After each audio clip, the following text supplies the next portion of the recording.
Communication, Education, and Leadership. Our department is located within the College of Food, Agricultural, and Environmental Sciences and serves as the administrative home for the OSU Leadership Center. We have an exciting agenda planned for this morning. We encourage you to stay tuned to the end of today's webinar for a very special announcement. Just so you are aware, we will be recording this session in order to share these festivities on our YouTube channel.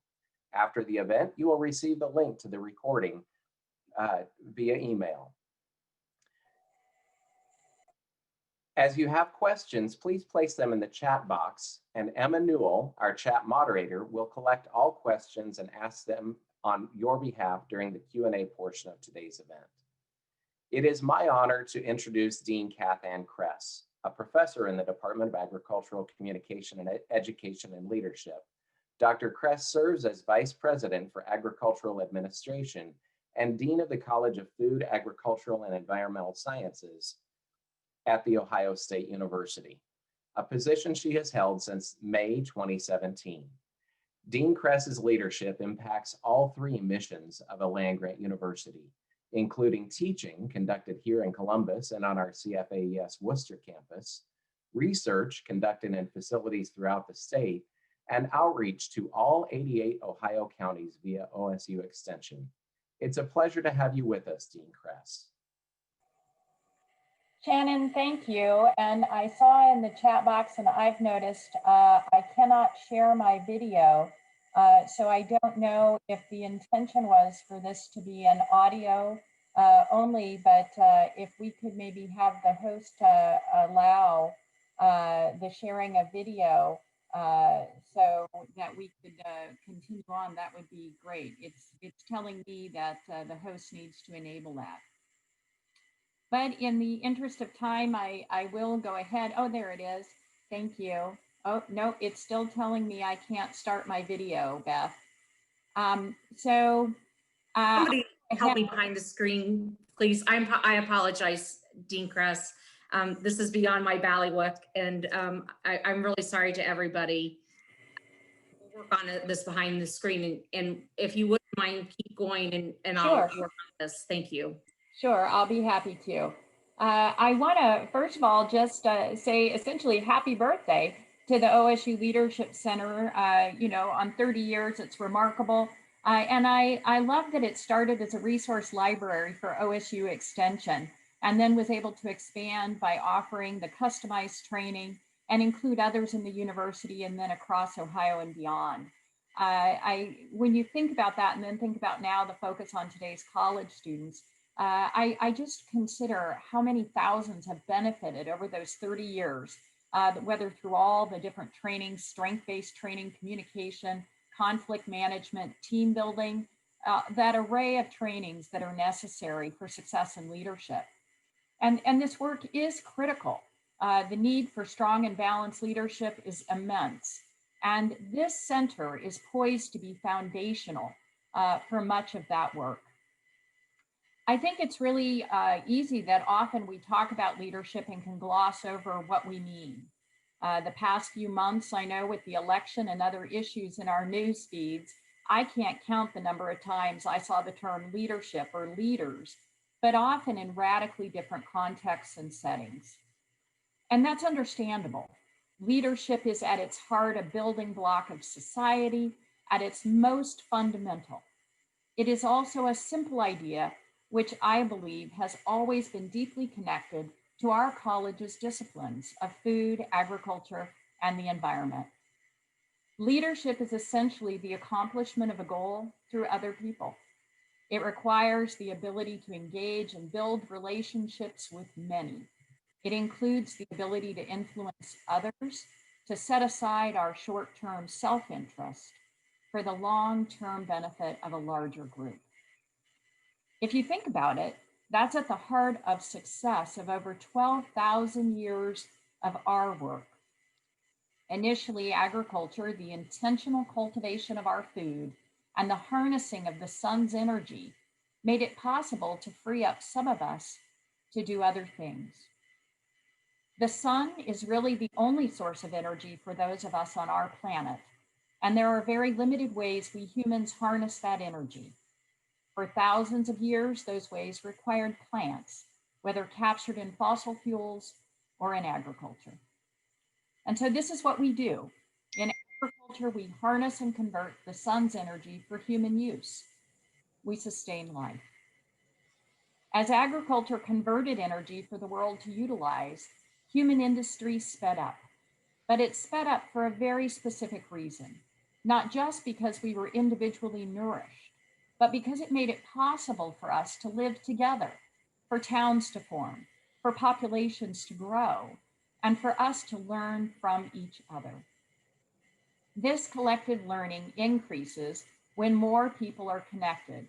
And this learning was not just what we knew about plants and animals, but new uses for clay and metals, new techniques, new tools. In other words, collective learning increased the rate of innovation. Architects and metalworkers emerged, writing appeared, providing more reliable ways of sharing and preserving information, new ways to travel on land and sea, and evolution of religion, art, and literature. And all of that needed leadership, people willing to step forward and build relationships, develop an understanding of those around them, and channel that into shared purpose. During my teenage years growing up on a farm in Southeast Iowa, I regularly saw about 500 sheep. My job during the summer was to move the herd from pasture to pasture at appropriate times. There are some who would have called me a shepherd in those days, but if you asked me, I would have told you that I was a pasture steward, because my family had taught me that before you could be a shepherd, you had to have a healthy pasture. I didn't just regulate how long the sheep stayed on one patch of pasture.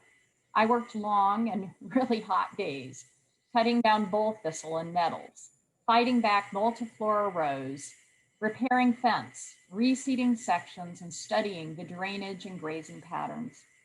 I paid attention to weather forecasts, and I spent hours walking through the pastures to the point that I knew the fine detail of every condition and potential. Today, my view is a lot better, but the work, I kind of think of it as the same. Only instead of taking care of a pasture, together, we are caring about the things we share in common, which build a strong organization. For any community, virtual, social, or physical, to be able to thrive, there must be those who care for the things we hold in common, but for which none of us has actual individual responsibility. Francis Moore Lapp put it this way: how do we protect not what we own individually, but those indivisible goods we inherit, share, and yearn to pass on unharmed or enriched to our children?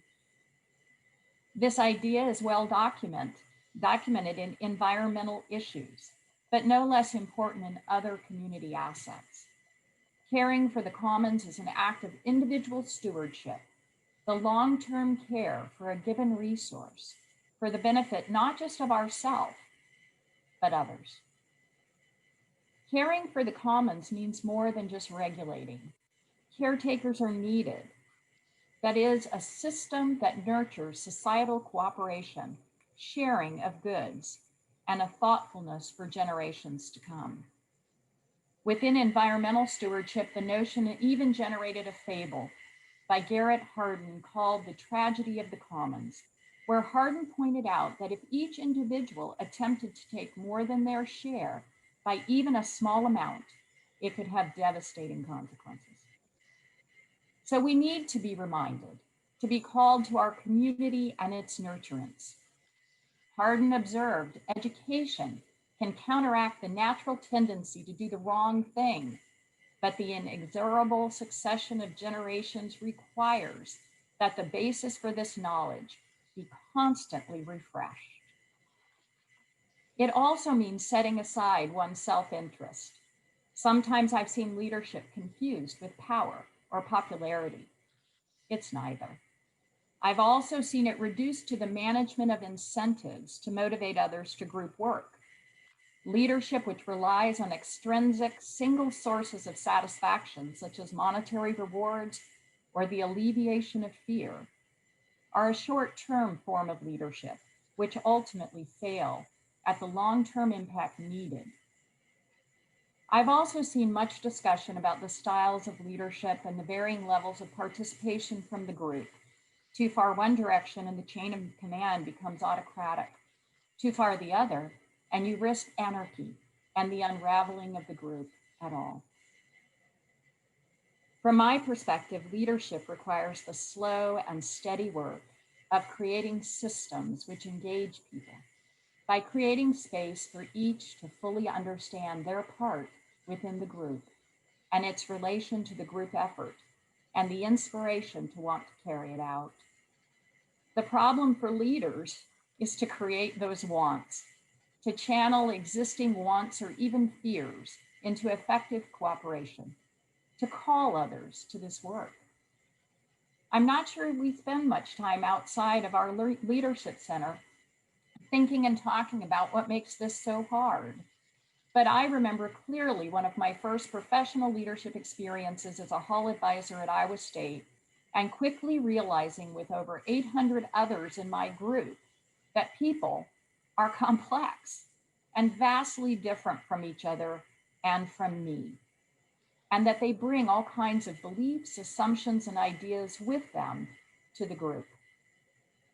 I also quickly realized that even the cultivation of relationships was complex, as the tactics I had relied upon in my family or school, like the golden rule, did not always apply. That it is not so much to treat others like I would like to be treated, but to strive to understand others to the point that you can understand how they wish to be treated. It's maddening work, actually. It requires that your focus remain on those who are in the circle of your ability to truly engage with them, those whom you can know, and then engage and facilitate their ability to send that out throughout the group through many, many leaders. That requires a shift of how you see things like control, responsibility, and power. And it's especially true when the reality is that every decision will result in some measure of frustration somewhere within the group. The larger your group, the more that will happen. It is a reality of leadership that always some in the group will feel thwarted. It's no good to pretend that everyone in a group will always get what they want when we are asking all to work towards group goals. That creates what I think is the essence of the greatest challenge of leadership, to reconcile that conflict in ways that are palatable to those who must accept their self-interest will not always be served or not served in the short term. Leadership, after all, does not imply no division of authority, but it can provide the maximum opportunity for growth and participation to each member of the group. Like I said, it's maddening, yet rewarding work. It requires enormous self-control and the ability to check one's own ego in service to that group, particularly when you do it with the belief that among your group whom you lead are those who have not yet arrived. I think daily about the faculty, staff, and students who have yet to join our group. How can we understand them? And finally, I consider every morning the next vice president and dean of this amazing cornerstone college. I strive daily to make decisions and take actions to serve that leader. This is where reflective practice matters, where education can make the tremendous difference, where the ability to develop our skills and reconsider how we operate within a group all are critical. This is where our Leadership Center thrives, the ongoing renewal of education to support and cultivate leadership. Congratulations on 30 years and many, many more.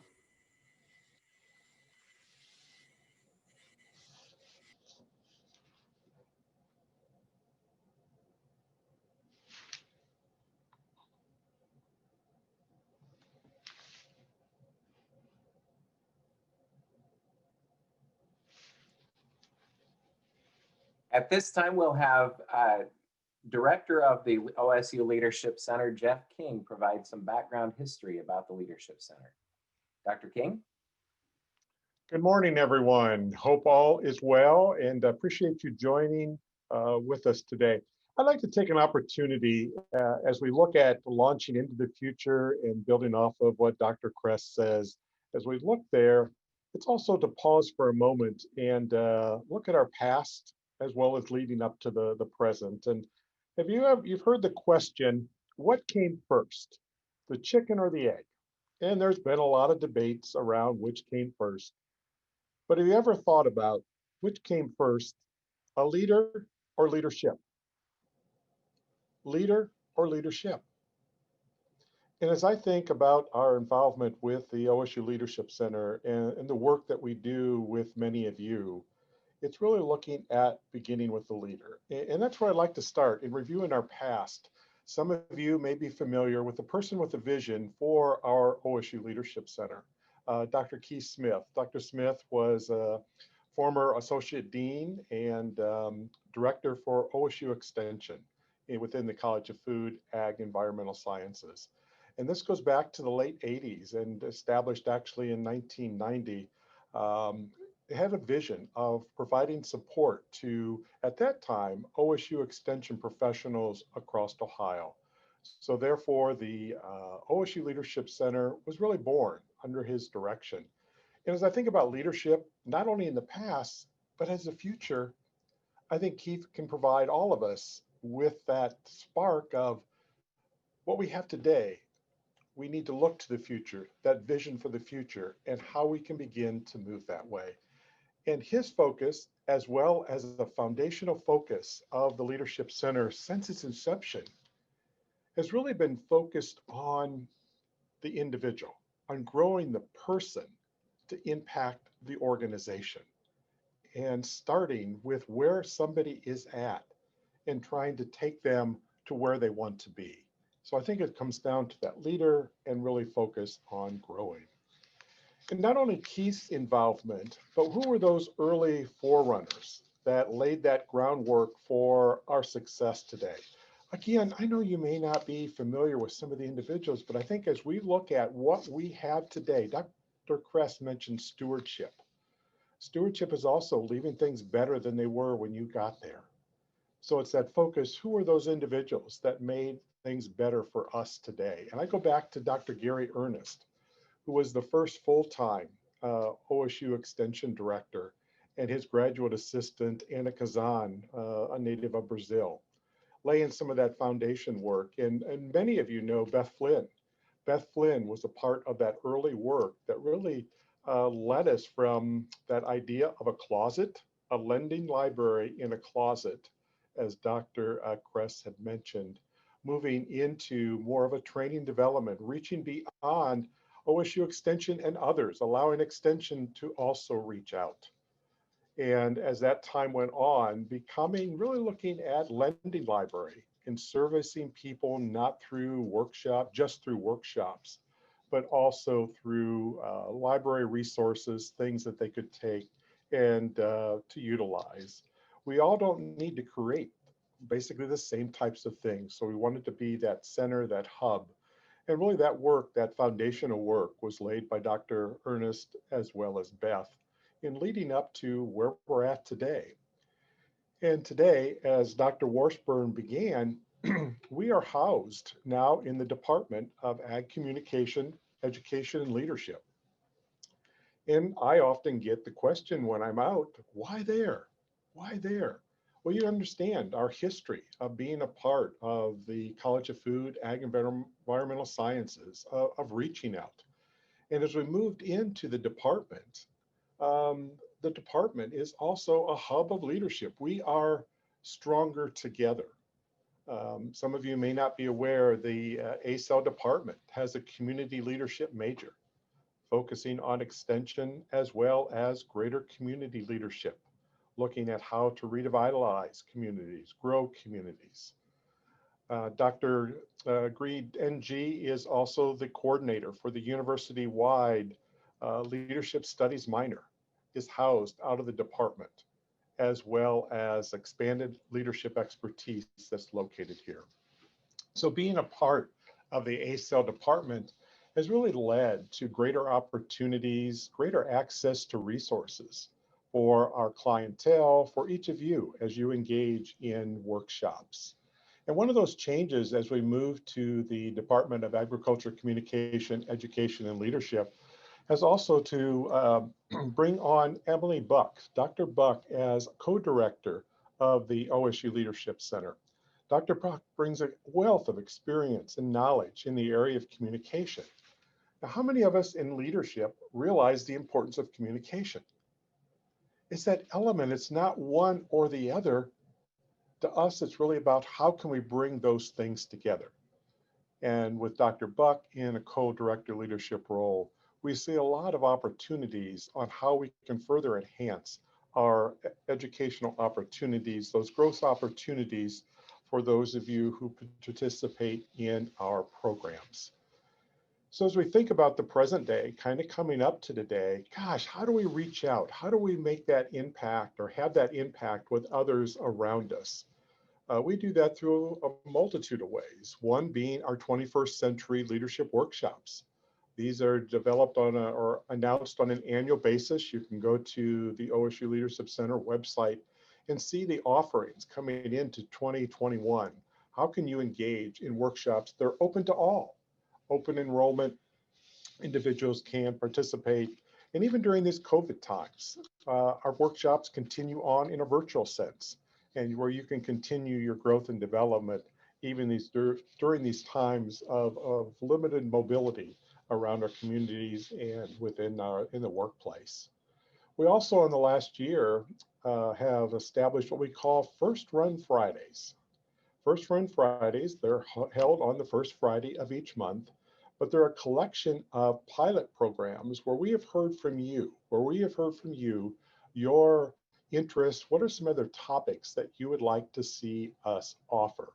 So we find resources, expertise for that, and develop what we call just trial runs. How do these programs react? We get feedback from those participants. They're also provided to you in a collection of participation in all the workshops for a reduced amount. So again, trying to stay contemporary with what we hear from you. What are those needs? What are those questions that you have from a leadership development perspective? Another highlight really over the past year has been also our leadership during the COVID-19 virtual webinar series, where we had a series of 10 to 12 webinars through the spring, through the summer, to help people adjust, to help people deal with the uncertain times that we were all dealing with. And there again, being able to capitalize on a lot of expertise within the department and within our college. We also do customized workshops and retreats, and we've been to many of your locations, or you have participated in some of those that other people have brought us out, where really they're customized. Yes, we have some core programs that we offer. You cover the content, but what's also important to us is that we reach out to you on these customized programs to better understand what is the driving issue that you see needs to be addressed. Help us to understand that. And then we can adapt, we can customize our approach, our engagement with you in that group, really to better meet your needs. We really don't believe one size fits all. So it's that idea of starting with a core foundation of curriculum and expertise, and then really developing it from there. Also, many of you are impacted through the Leadership Center by the work of Beth Lynn with our Leadership Moments. Leadership Moments is a weekly email that goes out that gives you a short motivational quote or reference from a leadership resource, something that you can apply immediately, share with your staff. But it's just that reminder, gosh, you and I aren't in this alone. And many times leaders can be in positions where it can feel almost like an island. And that isolation. And I think this is a way that we can reach out and we can become more of a community and realizing we can help each other. And we're going to be stronger when we help each other. So if you don't receive those leadership moments at this time, please let us know. We would love to add you to our mailing list to be a part of that piece there. So that's many of the times of things that we're doing today. But gosh, looking to the future, well, first of all, we want to continue to build on that strong foundation of hands-on, participant-focused workshops, continue to experiment with new programs through our First Run Fridays. Also continue to look at leadership in COVID-19, but leadership in post-COVID-19. What are the changes that are going to happen in our communities, in our organizations, and how do we work to adjust that? It's going to be something we have to build together as we move forward, as we look to the future. Also in the future, we're really excited to launch a new initiative and a new program that we're calling our Foundational Leadership Certificate Program. Many of you take individual workshops with us, and many of our clientele engage in workshops of interest. But what we've noticed and what we've heard from you is there's a gap of linking those things together. And that's where we see a certificate program really bringing some bridges between our educational efforts and ultimately leaving you with a more valuable tool for you to grow and develop as a leader. And what would you expect from our leadership certificate program? Well, first of all, it's going to be continued growth in your leadership journey. You know, looking at yourself, that self-awareness being key. What are some of those things you want to refine? Because you are where you are because you've been successful. But yet, how can we continue to grow ourselves? Both you and I, how do we begin to challenge that? So one, continued growth. We also want to provide opportunities for you to create additional relationships and network with others. How can we bring that collection of individuals working on the certificate program to not only learn directly from the expertise through the OSU Leadership Center, but also to learn from each other and providing some links for that to happen to help you in your journey. And ultimately, what to expect would be that your sphere of influence would increase, whether it's on your team, whether it's in your organization, whether it's in your community. And that sphere of influence doesn't always have to mean a different job. It can just mean you can be more effective. It can be working more effectively with those that you report to, your peers, as well as those that may report to you. So I think that's what you can expect from bringing these things together.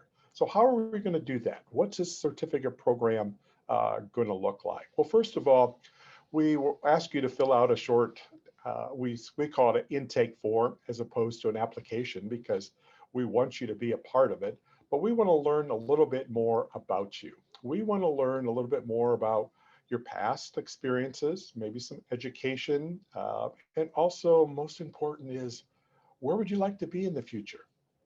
What do you aspire? What is that part of your vision for yourself or for your organization? And how can we begin to help you to develop that? So once we've had that conversation and taken a look at some of your past experiences and how we can scaffold really our programs into your past experiences, that we're going to have a collection of workshops that you can select from. And you're going to be selecting 5 from this package of opportunities that we have. And they're a combination of a foundational piece of self-awareness.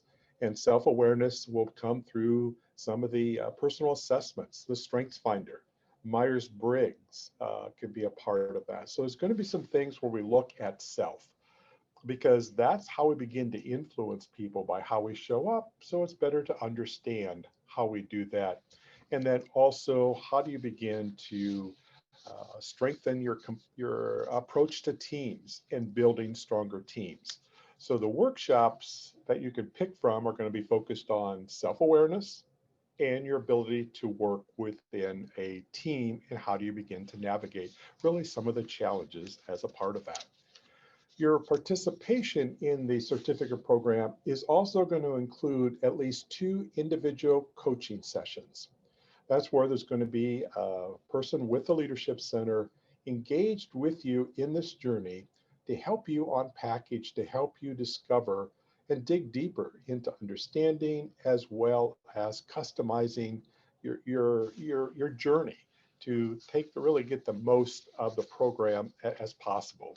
What we've learned in some of the coaching that we've done, that is we're able to bring more of the content to life for you, because we're able to have one-on-one conversation where you're sharing some of your challenges and we can share it back. Here's some things you might want to think about. Here's some things for you to try.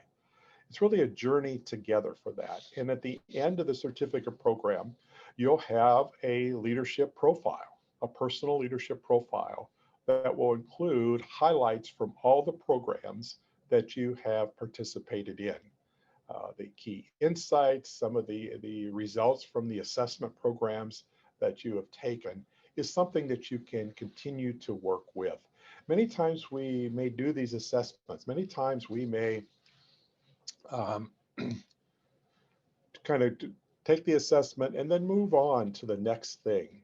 But we want to leave you with that resource. So even if you're a leader among teams, this is something that you may want to have your team look at and really be a part of, that they can come back and show, here's the growth that I'm making, and here is the opportunities for me to continue working in the organization. So that's really exciting that you're going to be hearing more about the focus on the Foundational Leadership Certificate. We're just wrapping up the final details to it, and we'll be launching that in just a couple weeks here. So group, I appreciate the opportunity to share a little bit about our past, our present, as well as we look to the future. Thank you. Thank you very much, Dr. King. At this time, we are going to transition Shannon, I'm sorry to interrupt you. I think we have the video issue solved, but you need to, as a panelist, go ahead and open up your video. There, I can see Jeff and Jim now. Shannon, if you also open up yours, there you are. And I'm glad everybody can now see everybody's face. Wonderful. Thank you so much, Dr. Kress. Beth, I'm going to ask if you have the video pulled up, if you're able to possibly share that now.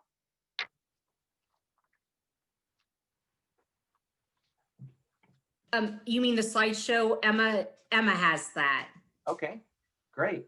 We'll turn to Emma. I am so sorry. I do not have screen sharing capabilities. So there, hang on, and I will attempt to give you that, Emma. Okay, thank you, Dean Kress. Unfortunately, I don't have you listed as one of the panelists, Emma. So hang on a second. Thank you all so much for your patience as we work through some technical challenges this morning.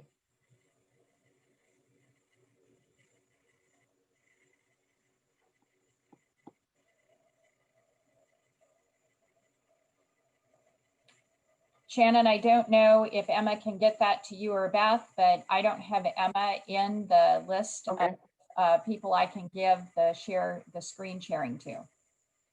Great. We can go ahead and have President Tressel move forward then. Dr. Washburn, if you want to go ahead and introduce President Tressel, then we can go ahead and share that video with everyone afterwards. I'm happy to do that. It is a pleasure for me to have the opportunity to introduce President Jim Tressel. James, or as we know him, Jim Tressel, became the 9th president of Youngstown State University in 2014. He has been very busy tackling the problems of today and pushing himself and others to reach those life touchdowns. Prior to becoming Youngstown State's president, Tressel wore many helmets. He was the executive vice president for student success at the University of Akron, head football coach and executive director of intercollegiate athletics at Youngstown State University, where he led his team to win 4 national championships. And of course, prior to that, he was head football coach at The Ohio State University. The Leadership Center had the honor of working with President Tressel during his tenure as OSU head football coach. After our football team won the national championship in 2002, the OSU Leadership Center collaborated with President Tressel to create a leadership training package called Beyond the Sidelines. This video package included techniques Coach Tressel used to develop leadership skills within the student athletes and how they may be translated into a professional business or organizational setting. President Tressel, it is an honor to have you join us today for this celebration, and I'm happy to turn the floor over to you at this time. Thank you. Well, thank you so much, Shannon. Hopefully you can hear me, and I know as we go through this technical situation and whatnot, it reminds me of what a difficult challenge my faculty have had over since we went remote back in March, and then now we're in 5 different modalities here this semester. It's been a real challenge, and I'm so proud of them and so proud of our students for their patience, and thanks to all of you for your patience here as we've gone through some technical difficulties. And it really is an honor to be a part of this celebration of the leadership initiative that is so critical. And I've always been a believer that leadership is the key. And it was so great to hear the thoughts from Dr. Kress. And I thought about every time I hear someone talk about leadership and the challenge of leadership and how, how difficult it is and how much work it takes and so forth, I feel like I go to school every time. And it was great hearing from Dr. Kress, and so many things resonated as I was listening to her great thoughts, and hearing a little bit about the history and the plans for going forward by Dr. King. It really was this has been time well spent for me. Beth Flynn and I go back many, many years, as we had the opportunity to get together there, 16 or 17 years ago, to talk about how could we take what we've learned and share it with others and see how it fits their needs. And so Beth suggested that we talk a little bit today about leadership and the importance of building relationships in leadership. And as I listened to Dr. Kress talk about what leadership is and what it is not, that really resonated with me, because I've always believed that sometimes our folks out there who are searching for the answers to leadership sometimes don't realize that leadership is not a position that someone holds. It's not a rank. It's not a title. That, as Dr. Kress said, leadership is the action that you take to serve others. And I think that's so critical. That, to me, has got to be the beginning point of anyone that wants to think about serving as a leader, is that they need to understand, we all need to understand that regardless of what they call us, dean, president, supervisor, whatever it happens to be, that really the leadership is the action that we are honored, given great responsibility, that action that we take to serve those who we have a chance to lead. I know whether it was when I was coaching at Youngstown State or coaching at Ohio State, there were really only 2 messages that we had in our leadership room. And the 2 messages were ones that we wanted to hold ourselves to. One happened to be a quote by Albert Einstein, and I happened to learn it from a faculty member at Ohio State back in the early 90s, when I was taking my son, who ended up being a Buckeye graduate, to visit the campus. And Dr. Maris had a quote on the orientation session or whatever session we were in by Albert Einstein. And it said, "Concern for man and his fate must serve the chief interest of all technical endeavors. Never forget this in the midst of your diagrams and equations." Well, as I sat there, not as a coach and not as a teacher and not as a leader, but as a parent, that really resonated with me. Concern for man and his fate must form the chief interest of all technical endeavors. Never forget this in the midst of your diagrams and equations. Well, as a coach, we had lots of diagrams and equations, lots of X's and O's, and we were constantly spending hours and hours on all of that. Everyone in all of their various fields spend so much time on the the theories, the equations, the data, the intricacies. Those are all exciting and important. But the chief interest is concern for the people you're serving and their fate, their future, their growth, their opportunities. Never forget that in the midst of our diagrams and equations, in the midst of whatever it is the task that we're a part of. And then the other quote that was always in our staff room, both here in Youngstown and in Columbus, was one I attributed to my father because he was the first one I heard it from. I've recently read where Theodore Roosevelt said this quote, so I'm sure someone even before Teddy Roosevelt said it as well, is they don't care how much you know until they know how much you care.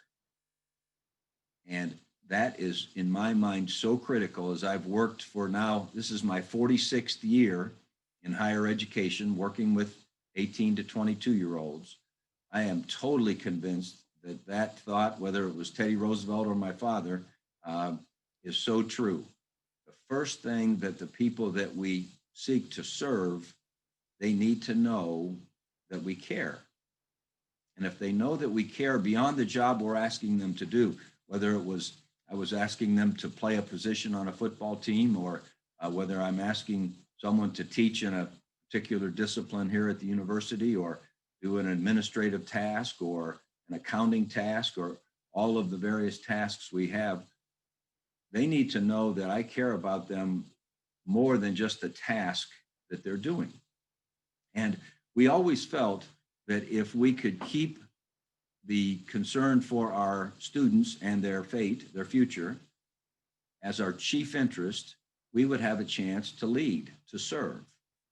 And if we made it crystal clear that we genuinely cared about them and not simply what they could do for the group, then we would have a chance to effectively serve the folks that we were fortunate to be with.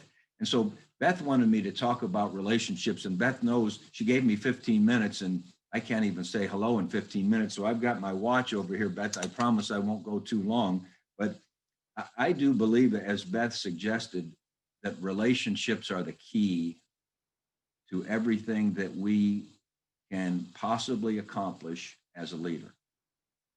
There is no question in my mind.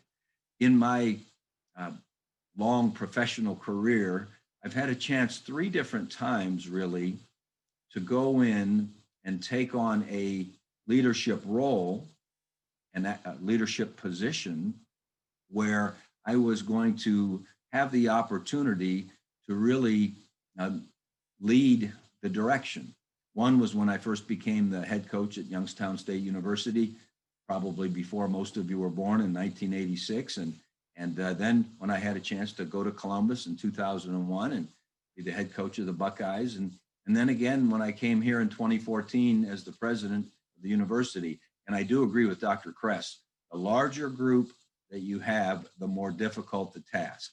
I didn't know how good I had it when I only had 100 student athletes and a dozen coaches. And that group seemed very manageable. An entire university of 12,000 students and a couple thousand employees and all of the things that are around it. Dr. Kress, you're right. It is much more difficult the larger the group. But in those 3 opportunities that I had to go in and begin to see if I could really serve where I was going, to see if I could really take the action to make sure that the things that they were interested in, we had a chance to accomplish. It began with building relationships, and it takes time. In every single one of those situations, it was not an overnight situation that you're immediately accepted.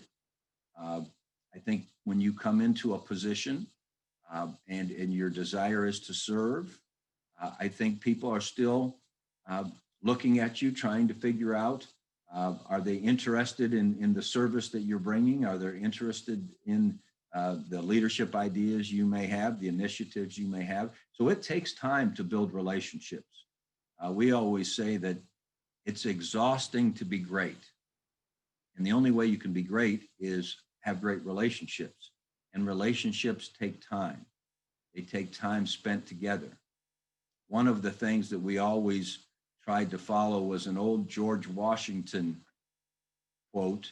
George Washington, who had a lot tougher job than I've ever had, said the first thing that you have to do is you have to go in and listen, and then you have to learn, and then you can help. Well, it takes a long time to come in and listen. The larger the group, the longer it takes. But you need to go in and listen and learn, and then maybe you can be helpful. Maybe you can lead. Maybe you can serve. So I know as I went into Youngstown State the first time I was here, I was not an immediate success. I was working hard to get to know the young people, the coaches that I inherited, the university that I had become a part of, and I was trying to develop relationships and so forth. But the measuring stick on a coach was always, how many games did you win? Well, unfortunately, we only won 2 games and we lost 9. But I really felt like we were developing relationships. I really felt like we were creating that family, that we were creating that belief in one another, and that understanding that we do care about you. And then really after that first year, we had very significant success. And to this day, I still hear and talk to those young people from those days. They're no longer young people. They're very successful out in the world. And we have unbelievable relationships. Well, the same thing happened when I went to Ohio State in 2001. Again, it takes time. Who's this young guy? And we have this white background on our 30th anniversary. Well, back when I was at Ohio State, I had dark hair, and so you could have seen my hair. Now I have white hair because I'm a college president. But going into Ohio State, who's this young guy coming in from this small school? What's he all about? Why is he talking about things other than football? It took time to develop those relationships. The metrics, when you're a coach, again, that first year there at Ohio State, we were 7-5. Well, all of you Buckeye fans, you can imagine 7-5 is not necessarily the standard for what the Buckeyes are looking for. But I really did think that we were developing relationships. I really did think that we were becoming a family. Shortly after that, we were much, much better, and we enjoyed significant success along the way. Well, then coming to a university, now you're entering a situation where I don't have a PhD. I'm coming from the coaching world. Do I really belong? All of those things. Same fundamental, we need to come in and we need to build relationships.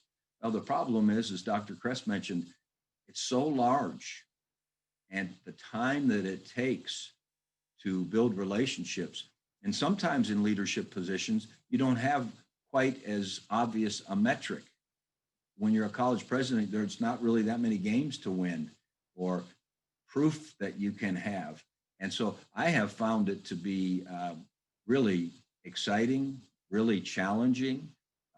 People ask me all the time, do you like coaching better than being president, or president better than being a coach, whatever? Both have been amazingly challenging. Both have been amazingly exciting, but both have been all about relationships.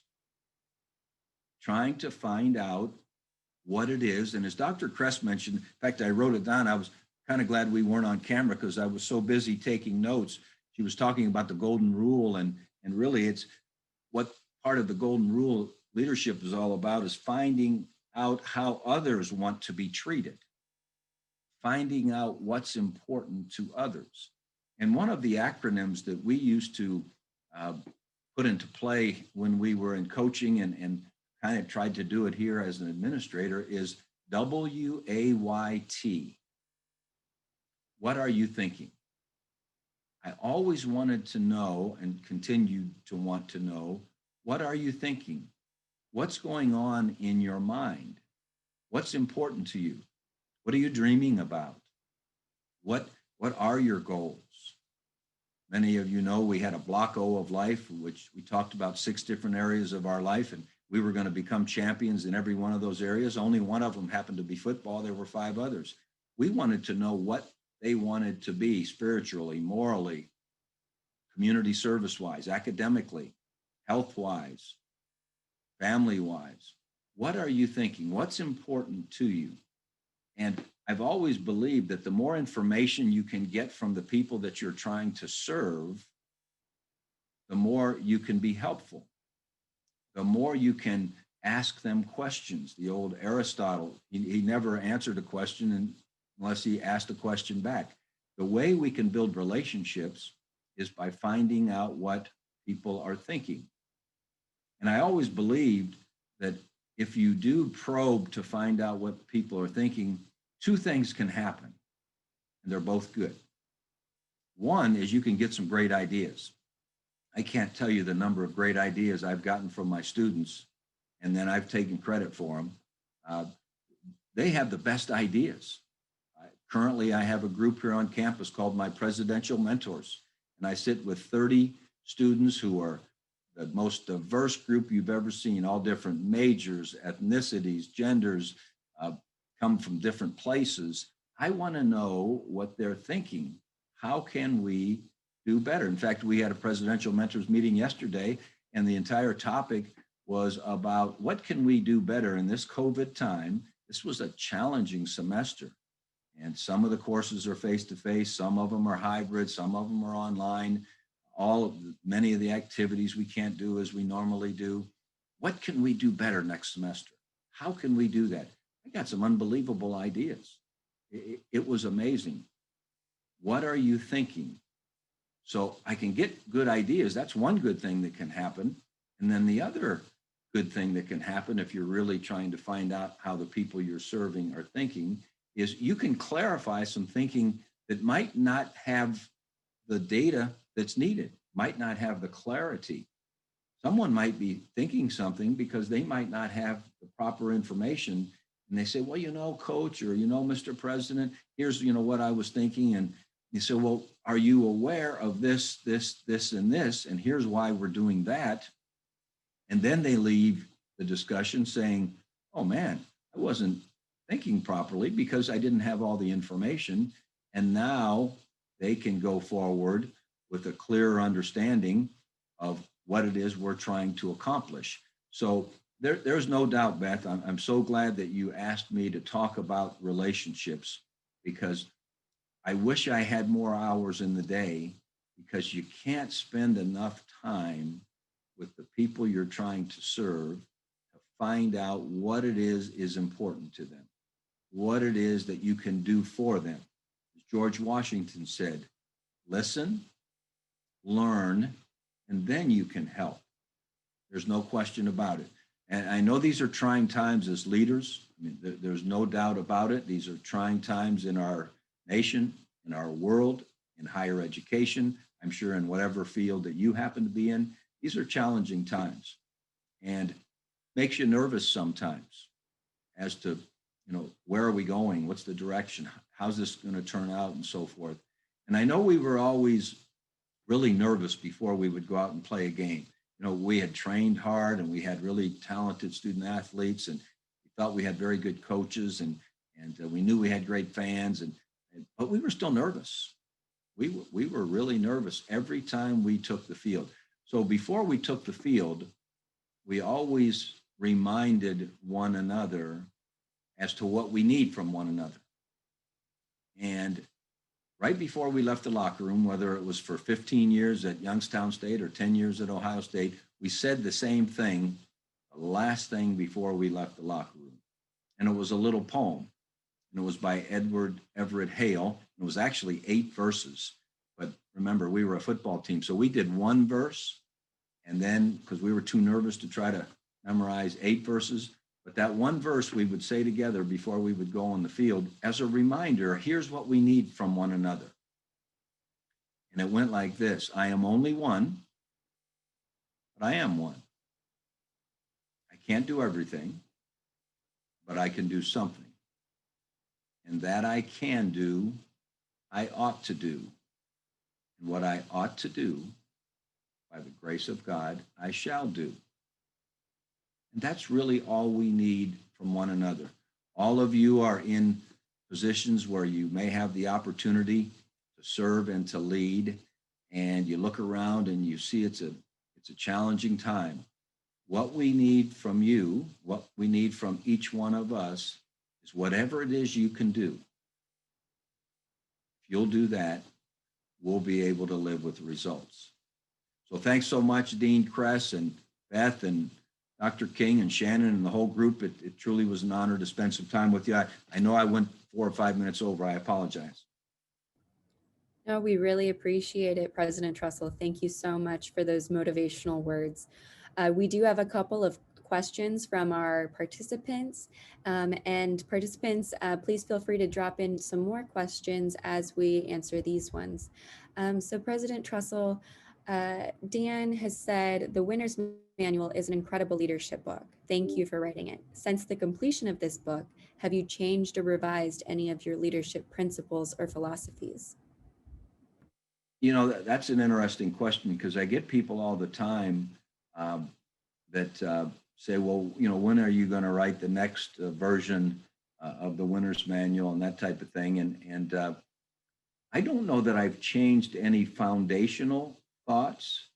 I've had so many more experiences. I think we wrote that book, I don't know, 2006 or 7, right in there. And we actually did it so we could help raise money for the library, ironically. But I've had so many more experiences since then that I'm sure if I ever had a minute, when you're a college president, Dan, I'll tell you, I thought coaches were busy. This president thing is overrated. And if I ever get that moment to really sit down and reflect and think about those foundational things that I can say I don't know that I would change, but I've learned, I've really had a broader experience. My experience was pretty myopic when I wrote the book. I'd been in coaching for whatever, 30 years or something. And but now my experience and my appreciation for a broader sense, you know, I think I could probably add a chapter or two, but I'm not sure I would necessarily change too much about the foundational approach. Thank you for that answer. We also have another question from Jeff Miller, and he says, much of what I'm hearing you talk about sounds like servant leadership as Robert Greenfield described it. Can you talk about this idea that true leadership actually emerges from a core ethic of service? Well, I think there's no question. I think if it doesn't begin with that, then I'm not sure that it's really leadership. And I thought Dean Kress did an unbelievable job of, again, taking it from a different perspective than I've ever had.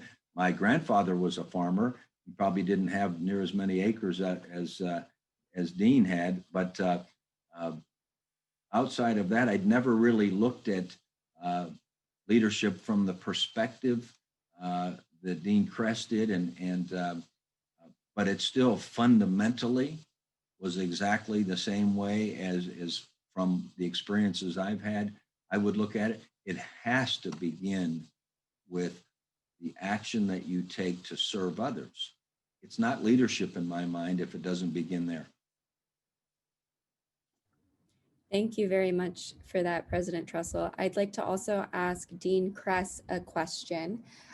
Dean Kress, are you able to tell us a little bit more about the role that you may see the leadership playing within the college in regards to professional development in the coming future? Absolutely. Although there are certainly other people on this panel, I think, who could speak to that more fully. But, you know, if you think about what I talked about, how leaders can really be able to influence most those who they can know well, anytime you start to then talk about the bigger organization, it requires lots more leaders to engage, to be able to work throughout the organization. And so the Leadership Center, in my mind, has a really important role to play, both within our college as well as the broader university, in all of us thinking about how we do that. And I love, Jim, that you shared that quote from Hale. I think it's so true of everyone being able to think about how we come together as a group and what we contribute from our own unique talents and perspectives to that. The Leadership Center, I think, has some great opportunities ahead. We've had some recent partnerships with the Fisher College of Business. I think there's a real interest at our university to bringing together some of these different assets we have around leadership and really continue to be building our leadership focus and profile at the university. And I certainly see our Leadership Center as being a really fundamental part of that because of their focus and because of the unique kinds of trainings and customizations that they can offer. Thank you, Dean Kress, for that insight. I'd like to ask both of you now a question. Could you please name a leader who has had an impact on your life? And maybe we can start with Dean Kress and why that leader in particular you'd like to share. Well, there's been a tremendous number of leaders that certainly I've admired or have emulated in my time. I've had the good fortune of working in a number of settings where I've been able to observe many. But if you'll allow me one that I consider much more personal, and that's my Uncle Everett. And my Uncle Everett lived just up the road from me when I was a girl. And I used to regularly ride my bicycle over to his farm. He was well known in the community, a community leader.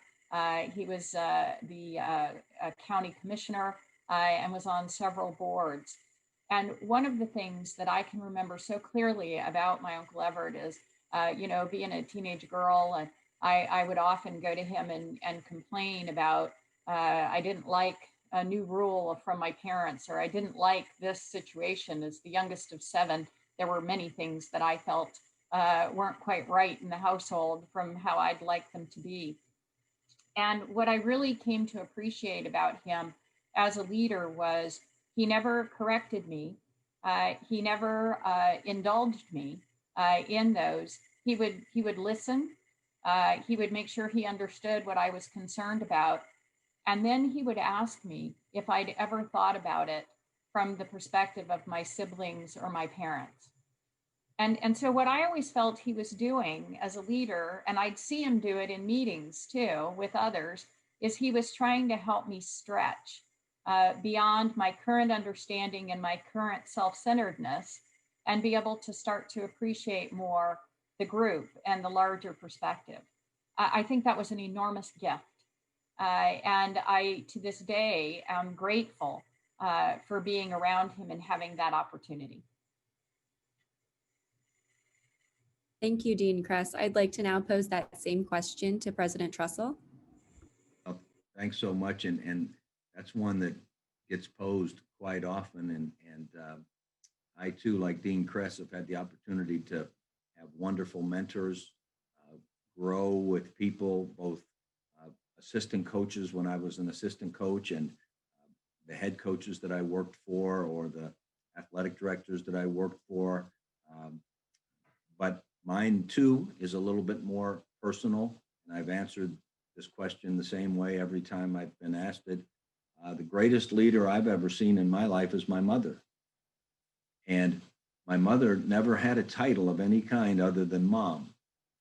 In fact, she didn't get to finish her college education because she was one of those people that when World War II broke out, she went into the rivet factory, and then all of a sudden they needed nurses, and she started in nursing during the war. And then when my dad got back from the war, started family, and really all of her service was to her family and to our community. She didn't even get to go back and finish her college degree until we were in college. In fact, I had 2 brothers, and so my 2 brothers and myself and my mom all graduated from Baldwin Wallace College in a 4-year, 5-year period. There was always someone graduating. And every day she woke up and she was serving people. She was doing what her family needed, or she was doing what the community needed, or the PTA, or the, you name it, in our community, they knew that they could call on Eloise. That was just the way it was. When my dad was a coach and we didn't have enough to eat as student athletes, on Sunday afternoons, the players would always stop by our house and my mom would feed them. I mean, that was just what she did. And what's interesting is my dad had a very successful career, and he was a head coach and an athletic director and a department chair and national champion and all this. But right now, if you go back in my community, there's a street named after my mom because she was a servant. Now, they let her put my dad's name on it as well. I think she urged him to do that. But every day she modeled serving others. And I recently read that really the human being, the thing that they're really only able to learn from is example. We can get all the books and all the things that we want, but if we read something and then we don't see the example of that, then it was just something someone wrote. And she was an example. And I think if there was something I'd say that we need more and more of, is every person on this earth, if they pose the right example, they're doing a great job leading. And my mom had the right example every day. So she's clearly the leader that when I'm asked that question, that pops into my mind first. Thank you both for sharing those personal leaders that have really impacted your lives. President Tressel, I do have one more question for you.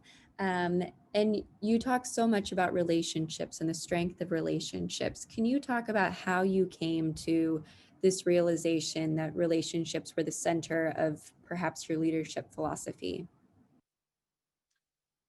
You know, I think when you're young and you're in high school or college, you're really just trying to figure out, you don't even know what you don't know. And then the minute you get to go and have some responsibility, I think a different type of learning begins.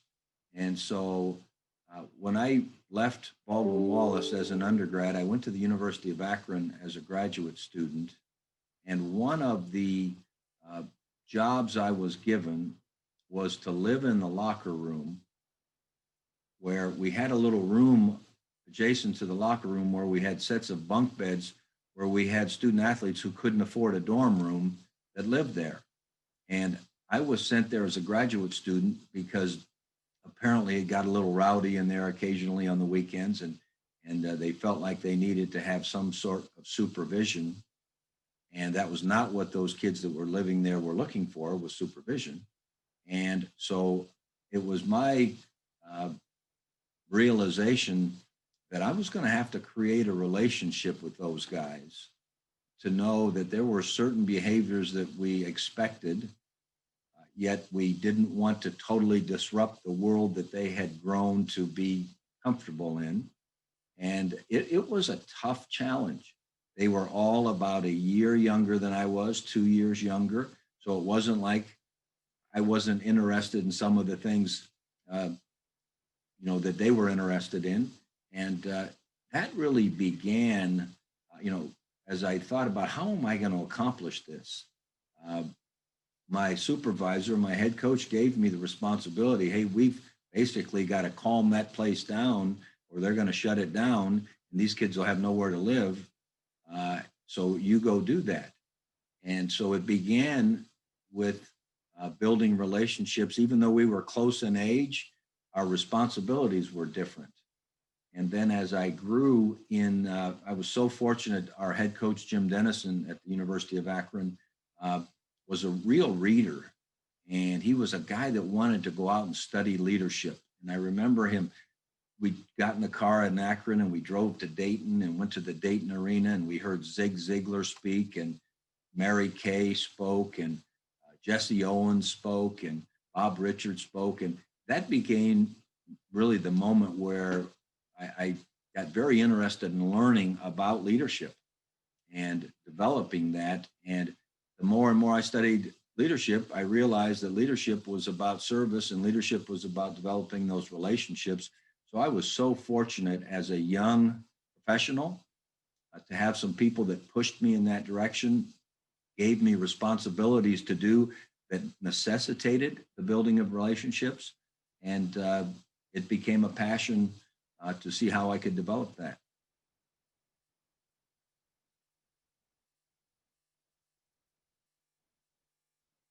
Thank you so much for sharing that, President Tressel. At this time, I would now like to turn it over to Beth Flynn for some final announcements and that special announcement that we've all been waiting for. Well, thank you, Emma. As we begin to wrap up our webinar today, and I thank Dean Kress and President Tressel for sharing your thoughts, I'd like to review a couple key points that really resonated with me. In Dean Kress's speech, she talked about how leadership is the action that you take. And I think in these challenging times that we're dealing with right now, it's really important that we step up and we take the lead.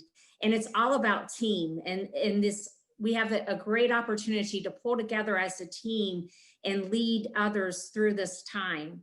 And so that really resonated with me, and especially the golden rule of leadership about finding out how others want to be treated, because it is all about relationship. And then as President Tressel reminded us about relationships and the importance of building relationships, I really, the quote from Teddy Roosevelt about others don't care about how much you know until they know how much you care. And that's so true as a leader, to remember that. And also that relationships are the key to everything we can accomplish as a leader. And also want to thank Dr. King for his leadership of the Leadership Center, along with Dr. Emily Buck, and that Jeff spent time reflecting on our past, but most importantly, focusing on our future in our next 30 years. Really excited about the leadership certificate. So stay tuned for more information. And just in closing, you know, over the past 30 years, the Leadership Center has changed to meet the evolving leadership needs of its customers. We went from being housed literally in a bathroom to the premier leadership development center that we are. We've walked the same path, and we've learned to navigate remote work, taking on new tasks, and following our passions. And our success as a leadership center is really all because of you. You are our friends and our supporters. And we really thank you for coming today. You've encouraged us, you've challenged us, and your desire for leadership development has kept us motivated for the past 30 years. And so as a way of showing our appreciation for you, we'd like to offer you this gift. And this gift is a 30% discount off of all our spring workshops. We'll be sending you additional information in an email when we send out the link to today's webinar. So we welcome you to follow us on Facebook, Twitter, LinkedIn, and YouTube, and for current updates and tips from us. Please also consider signing up for Leadership Moments that Jeff mentioned.